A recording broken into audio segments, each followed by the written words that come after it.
Chaque année, la population homosexuelle compte environ 3500 séropositifs de plus. Comment expliquer cette situation?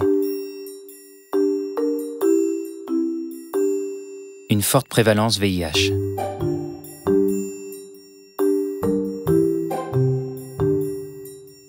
La proportion de séropositifs dans une population, appelée prévalence, est très élevée chez les gays. Environ 12% selon les enquêtes sur les comportements sexuels. Elle est d'autant plus élevée qu'elle est mesurée dans un groupe restreint ayant une sexualité dense. Ainsi, des tests biologiques réalisés auprès d'hommes fréquentant les établissements gays parisiens ont donné une prévalence de 18%.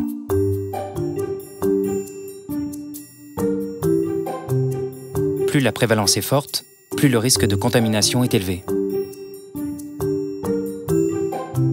La méconnaissance de son statut sérologique.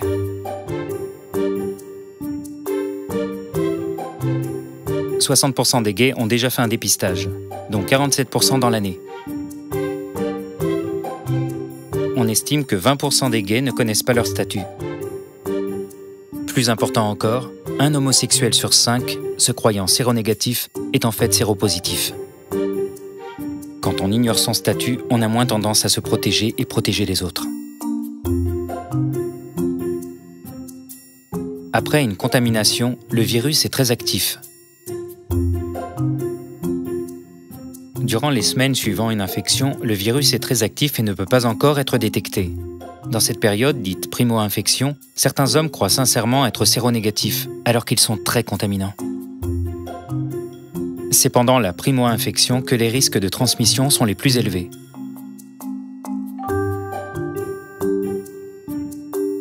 Des prises de risque fréquentes.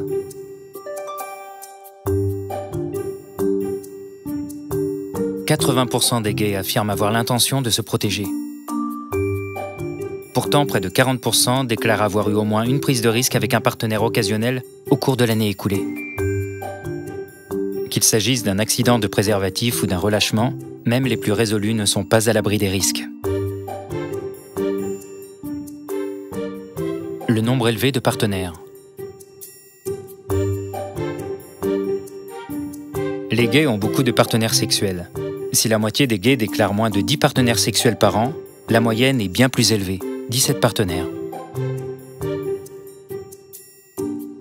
Plus on a de partenaires, plus on a de risques d'être exposé au VIH ou aux IST. La fragilité des zones érogènes, bouche, anus, gland.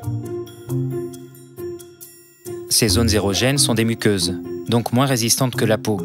Cette fragilité fait d'elles des portes d'entrée pour le VIH et les IST. Près de la moitié des gays reconnaissent ne pas avoir toujours utilisé le préservatif pour la sodomie. Parmi ceux-ci, 25% reconnaissent même une exposition de l'anus au sperme. Lors de fellation, 64% des gays, soit près des 2/3, déclarent avoir déjà eu un contact oral avec le sperme. La fragilité des zones érogènes les rend particulièrement vulnérables lors de rapports non protégés. Les infections sexuellement transmissibles, IST. «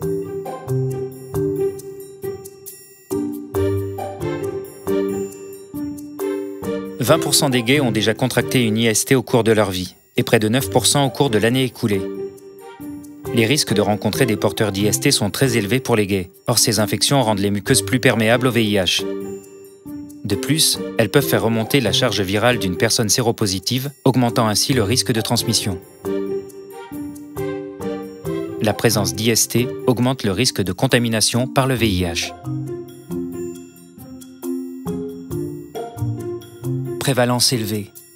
Méconnaissance de son statut. Importance des primo-infections.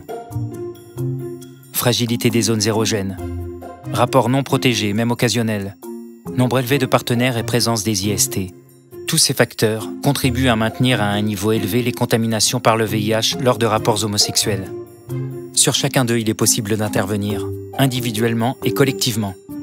Protégez-vous contre le VIH et les IST. Préservatifs, dépistage, traitement.